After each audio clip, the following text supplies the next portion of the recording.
Radio UNAM es un medio que promueve el diálogo, la diversidad y la libertad de expresión en un marco crítico y respetuoso. Los comentarios expresados a lo largo de su programación reflejan la opinión de quien los emite, mas no de la radiodifusora.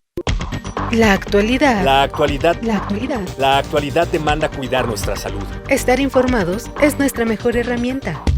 Hipócrates 2.0. Investigación y vanguardia en salud. Una producción de Radio UNAM y el Programa Universitario de Investigación sobre Riesgos Epidemiológicos y Emergentes. PUIRE. Hipócrates 2.0.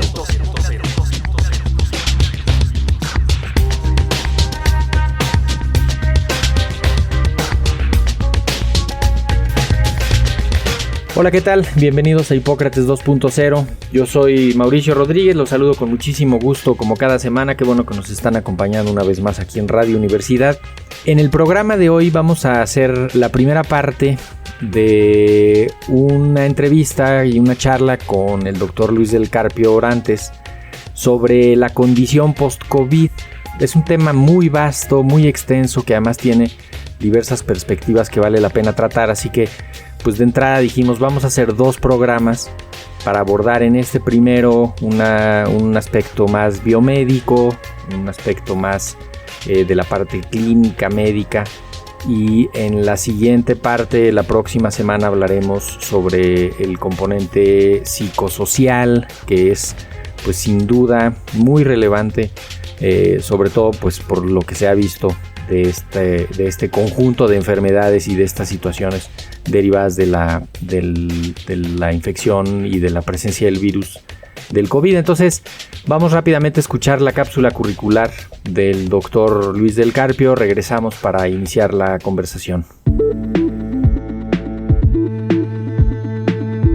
Luis del Carpio Orantes es médico especialista en medicina interna, con amplia experiencia en atención clínica, investigación y docencia. Sus principales líneas de trabajo se centran en virología, arbovirus emergentes, COVID-19 y reumatología. Actualmente es profesor adjunto del posgrado en medicina interna, miembro activo de diversas organizaciones nacionales e internacionales, como el Colegio de Medicina Interna de México, la Sociedad Mexicana y Mundial de Virología, la Sociedad de Enfermedades Infecciosas de América y la Red Española de Investigación en COVID Persistente. Se desempeña como médico internista e investigador asociado en el Hospital General de Zona 71 del Instituto Mexicano del Seguro Social y en la Sociedad de Metabolismo y Corazón en Veracruz.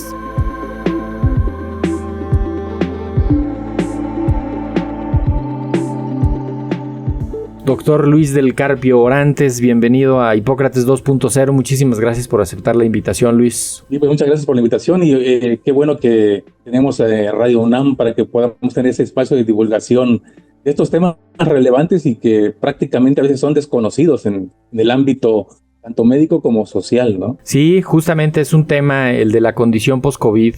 ¿Qué es? ¿Qué no es? ¿Cómo la estamos viendo? ¿Cómo la tenemos que ver a estas alturas de la presencia del COVID ya en la endemicidad? Okay, pues fíjese, la definición ha pasado por diversas modificaciones. Las primeras hablaban de una persistencia de síntomas de COVID agudo por más de 4 semanas. Posteriormente se amplió el tiempo hasta 12 semanas. Pero hace poco se hizo una definición ya formal y sí, se quedó con esa periodicidad de 12 semanas. Pero se dice que es una condición en la cual hay persistencia de síntomas de un COVID agudo. Estos síntomas pueden ser continuos desde el cuadro agudo o ser lentamente progresivos. En algunas ocasiones son intermitentes. Hay periodos de exacerbación, remisión. Y también se dice que pues, no importa la gravedad del cuadro. Un paciente puede haber sido incluso asintomático y desarrollar síntomas persistentes a la larga, ¿no? O haber tenido un COVID muy grave y haber estado en terapia intensiva, ¿no?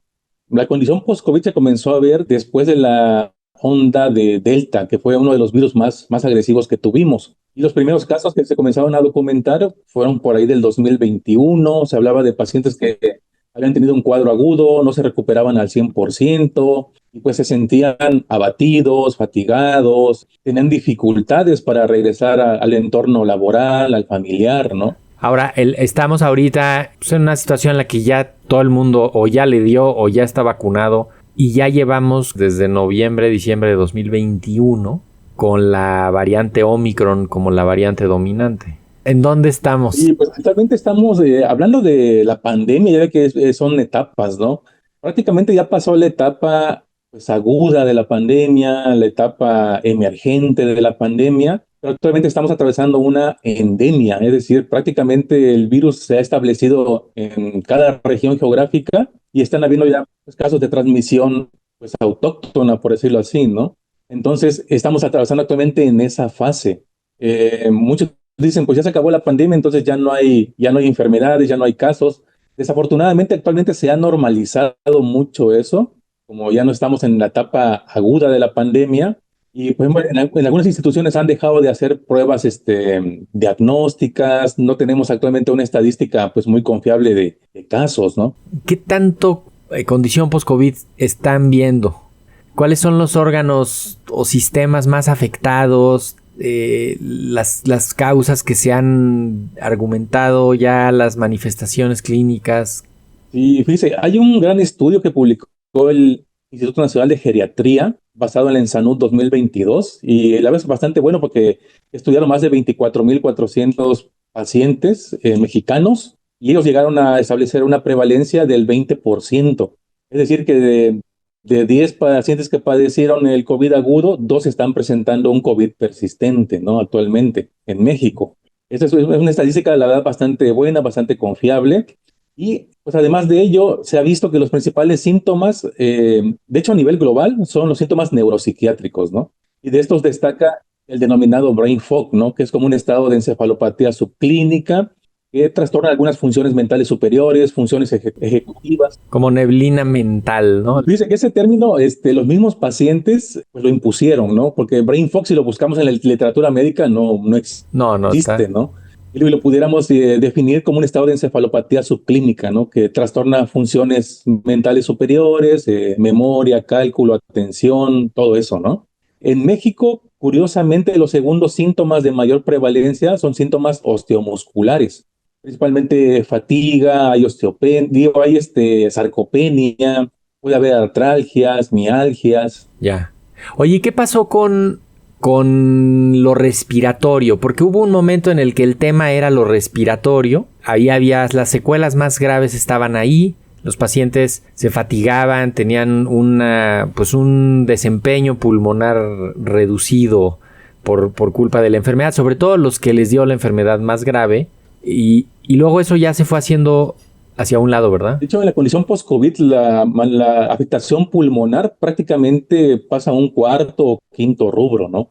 Y esto obviamente nos hace pensar o ver que COVID es una enfermedad pues multisistémica, no únicamente es una enfermedad pulmonar, ¿no? Que como se trató inicialmente, ¿no? Ya, y comorbilidades previas, me imagino alguien que tenga ya algún asunto reumatológico y le da COVID y tal, después le pueden quedar algunas secuelas o no tanto. O sea, también los que tienen inmunocompromiso les puede dar distinto, ¿no? Y igual tienen secuelas distintas. Sí, también, fíjate, pacientes que padecen, por ejemplo, enfermedades reumatológicas, a veces el mismo tratamiento que llevan puede ser ciertamente protector, porque casi siempre son medicamentos que son antiinflamatorios, inmunomoduladores, y es esa característica como que les confiere cierta protección.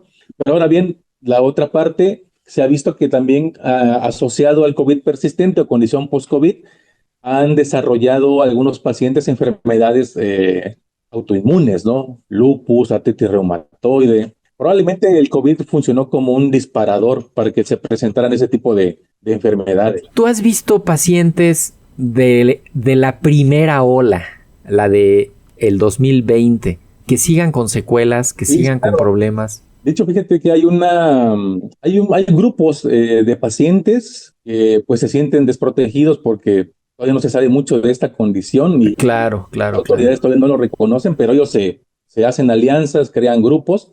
Y hay un grupo que se llama COVID Persistente Comunidad Solidaria México. Ahí hay más de 6,000 personas que tienen la condición post-COVID y ellos se dan como que acompañamiento, pues van comentando sus experiencias y muchos, yo me atrevo a decir que un 80% son pacientes que fueron de la primera ola. De la primera ola. el 2020, cuando llegó. Claro, porque ahí sí pegó sin ninguna protección, ¿no? Y ellos están, digo, pugnando actualmente porque la condición post-COVID sea reconocida, sobre todo para iniciar pues, protocolos diagnósticos, algún tipo de ensayo clínico terapéutico, que la verdad hasta ahorita no tenemos un tratamiento formal como tal, ¿no?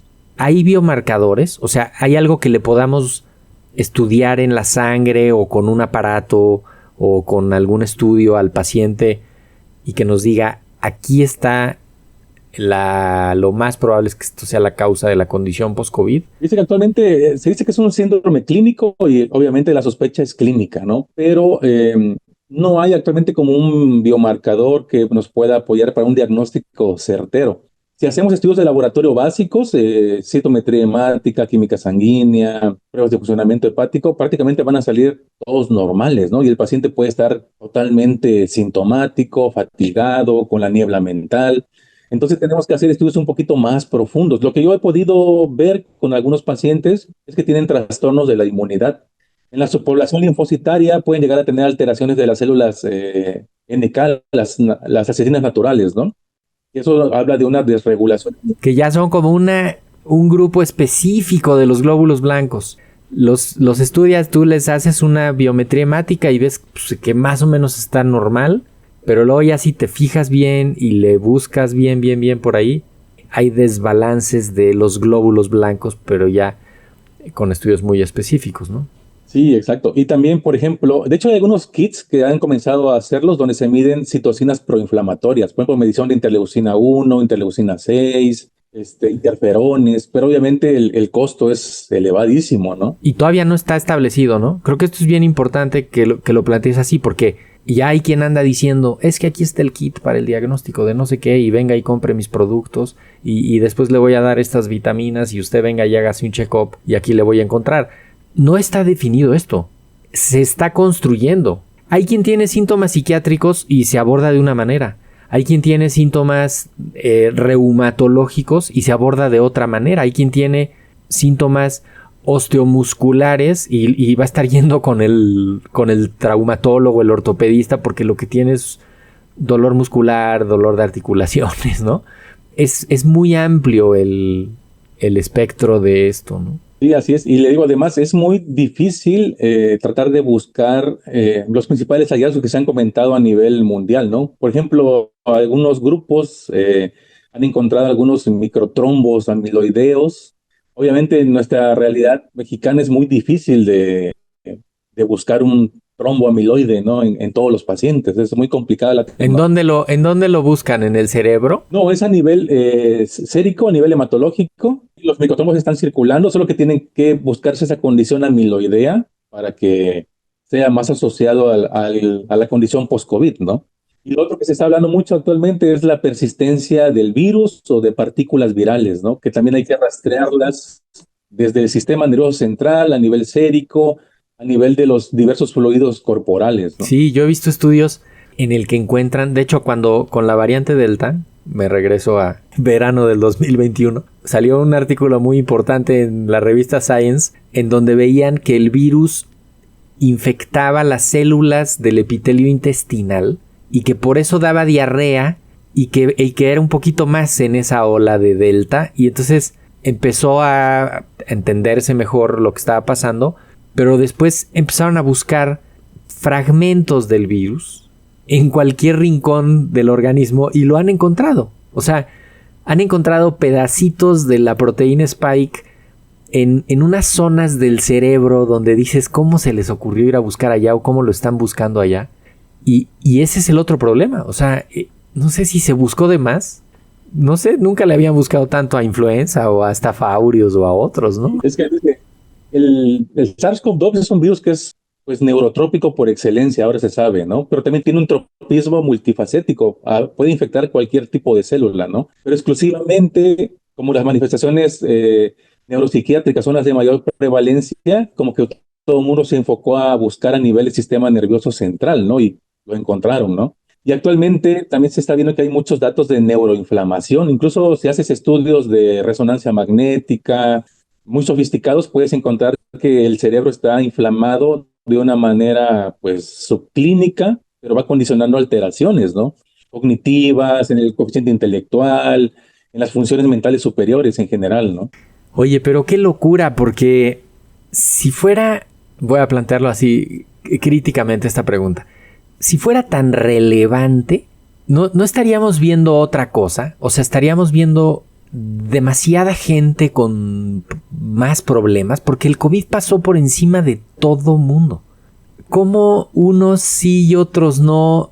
O parte de lo que estamos viendo de que la gente anda más enojada en la calle, y tocan más el claxon, ¿será parte de esto que se les están afectando las funciones mentales superiores? Probablemente sí tenga algo que ver. Incluso actualmente, fíjese, se ha visto que en personas jóvenes, menores de 40 años, se están comenzando a tener cuadros de neurodegeneración. Por ejemplo, Parkinson temprano, cuadros demenciales.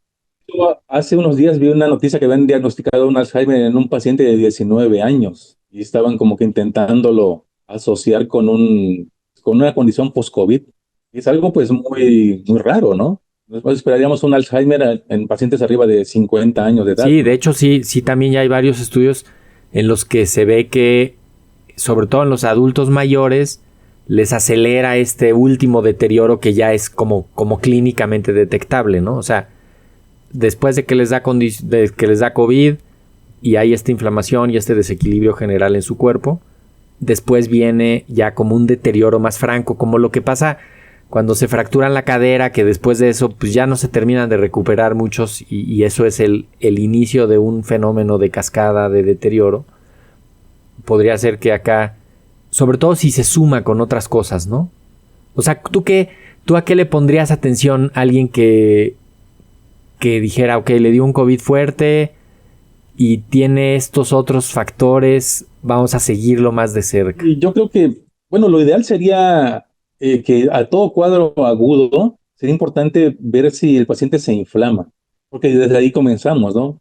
De hecho, el proceso... No como un globo así que se inflame, no. La inflamación es un proceso celular, es un proceso molecular que se ve con pruebas de laboratorio. Y fíjese, a veces el error del médico es tratar al COVID como si fuera una simple gripa y no monitorizo si se activa tu coagulación, si se activa la inflamación, y eso finalmente es lo que te puede llevar a desarrollar un cuadro pues más grave de COVID, ¿no? Yo ahí considero que a veces los médicos tuvimos esas cuestiones erróneas de no monitorizar al paciente, incluso los de más alto riesgo, ¿no? Ahí lo que yo digo es, pues fueron muchísimos, o sea, tampoco se podía andar haciendo biometrías hemáticas en todos, por eso regreso a la pregunta como de ¿en quiénes sí? Pues en los que empiecen a estar un poquito más mal, ¿no? O sea, como que no mejora, que siguen con fiebre, que tienen mucha sintomatología después de 4 o 5 días, como que esos serían los indicadores de que no se está resolviendo fácilmente. Y quiero ligarlo, Luis, con esta otra pregunta, que el dengue también provoca en la mayoría algo muy leve, en la mayoría de los casos, pero en muchos provoca dengue con datos de alarma y dengue grave. ¿Has visto que estos pacientes que se inflaman por dengue tienen también algo como condición post-dengue? Porque sí hay para influenza, sí se ha descrito algo como la condición post-COVID para influenza, pero ya pensando en esta inflamación y conectándolo con lo que decías, obesidad, diabetes, hipertensión, que son estados inflamatorios del cuerpo, súmale la gota que derrama el vaso, que sea COVID, dengue o algo, pues estamos en un mundo, o sea, en una sociedad inflamada. De hecho, sí, como bien comenta, el dengue también puede condicionar cuadros de inflamación crónica. Actualmente se está estudiando eso, porque están tomando mucho auge los síndromes posvirales, ¿no? Que pueden ser por influenza, por herpes, por dengue y actualmente pues por COVID, ¿no? Que de hecho nuestro mismo organismo, el proceso de ir envejeciendo, es un proceso de inflamación crónica, pero lenta, ¿no? Lentamente progresiva. Pero obviamente llega una condición aguda y esto puede acelerar esa inflamación. Entonces hace una inflamación crónica acelerada, ¿no? Por ese disparador agudo, que puede ser dengue, que puede ser COVID, que puede ser una influenza, otro tipo de situaciones, ¿no? Pero sí, en efecto, de hecho hay algo que se llama inflamosoma, que es como que todo el conjunto de inflamaciones que tenemos en cada órgano y que se va sumando para generar como que una masa inflamatoria dentro de nuestro organismo, ¿no? Es súper interesante lo que estamos planteando porque es un asunto de equilibrio y el COVID vino a desequilibrarlo porque es un virus nuevo en la naturaleza y en el ser humano. Por eso vino a causar tanto problema. O sea, la gente no se cansa de preguntarnos, pero es que ¿qué onda con ese virus? Bueno, pues es que eso pasa cuando un virus nuevo en la naturaleza se mete a un hospedero nuevo y no tiene ningún antecedente ese hospedero y lo pues rebota de esa manera y tiene ese impacto. Si lo vemos en términos así antropocéntricos, es muy poquito lo que ha transcurrido, apenas son 5 años. Hay que ver dentro de cuando empecemos a ver unos cánceres asociados a, ¿no? Actualmente el SARS-CoV-2 se considera un virus oncogénico porque se está viendo que hay una mayor incidencia o prevalencia de cáncer en la condición post-COVID, ¿no? Por ejemplo, hablando también de coronavirus, ya ve que actualmente se reconocen como 6 tipos de coronavirus, ¿no? Pero, por ejemplo, el SARS, el MERS, que son como que los más conocidos, también estudiándolos, ¿sí? Dándole seguimiento a esos casos, se ha visto que también originaban una condición post-SARS, post-MERS. Sí, post-infección, ¿no? Que es esta cosa que se ha reconocido con varicela, con sarampión. O sea, las panencefalitis esclerosantes subagudas de sarampión son mucho tiempo después de la infección. O sea, es un asunto inflamatorio en el cerebro. Pero tenemos que ir cerrando, Luis, este primer programa. Nada más la última pregunta. ¿Qué estrategias terapéuticas han tenido utilidad en la condición post-COVID?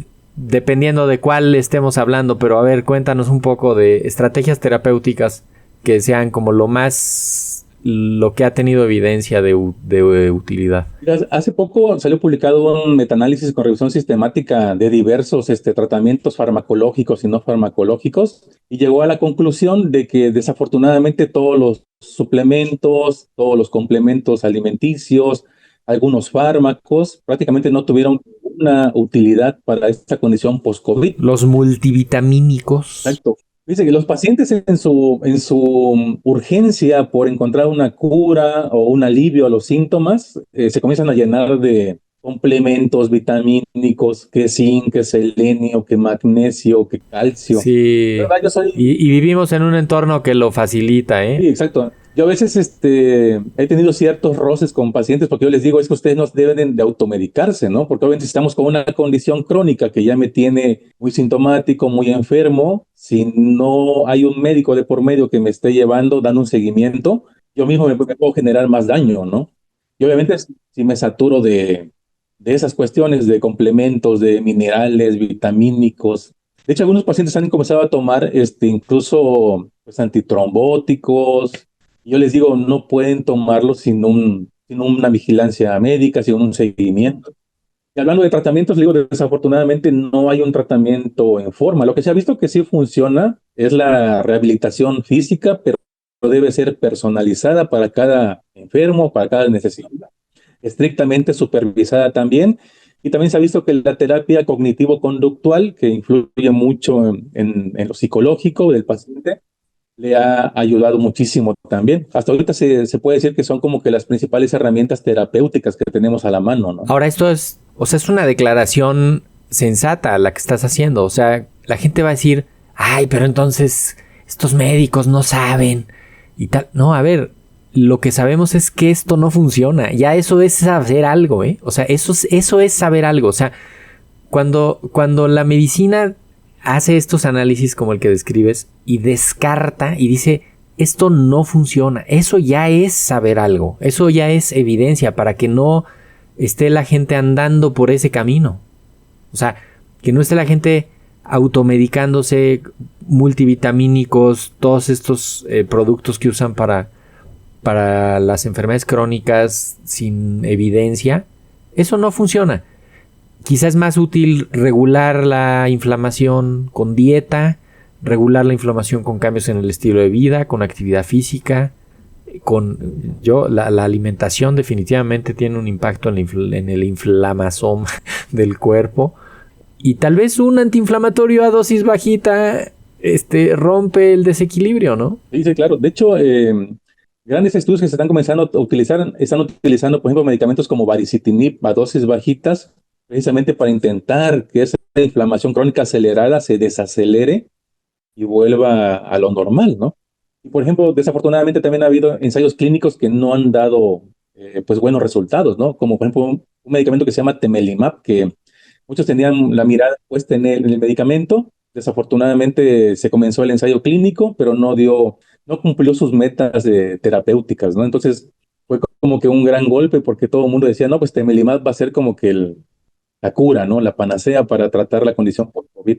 Y desafortunadamente no ha sido así, ¿no? Y algo más leve, o sea, ibuprofeno, naproxeno, algo así a dosis bajita, checando otras cosas. Ensayos clínicos con celecoxib, con montelukast, que son medicamentos también que influyen un poquito, ¿no? En la cadena inflamatoria. Probablemente todavía no hay resultados sobre esos ensayos clínicos, que hay que esperar, ¿no? Para ver si rinden algunos frutos.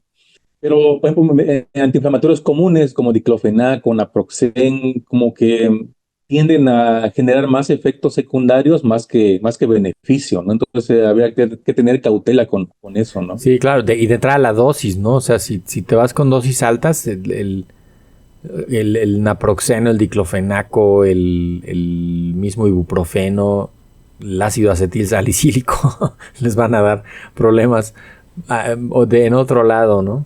Buenísimo, pues doctor Luis del Carpio, tenemos que detener este primer programa. Todavía no saquemos las conclusiones. Vamos a tener un siguiente programa que estará la próxima semana, en el que continuemos hablando sobre condición post-COVID. Por lo pronto te agradezco esta primera participación, Luis. Muchísimas gracias por estar en Hipócrates 2.0. Gracias por la invitación y pues aquí estaremos al pendiente para la segunda sesión. Perfecto, pues con esto nos vamos. Yo soy Mauricio Rodríguez, esto fue Hipócrates 2.0. Esperamos que la próxima semana continúen escuchando la conclusión de este tema, y por lo pronto quédense en sintonía de Radio Universidad. Hasta la próxima. ¿Tienes sugerencias, dudas o comentarios? Escríbenos a través de las redes sociales X y Facebook, @UNAMPuiré y @Radio UNAM.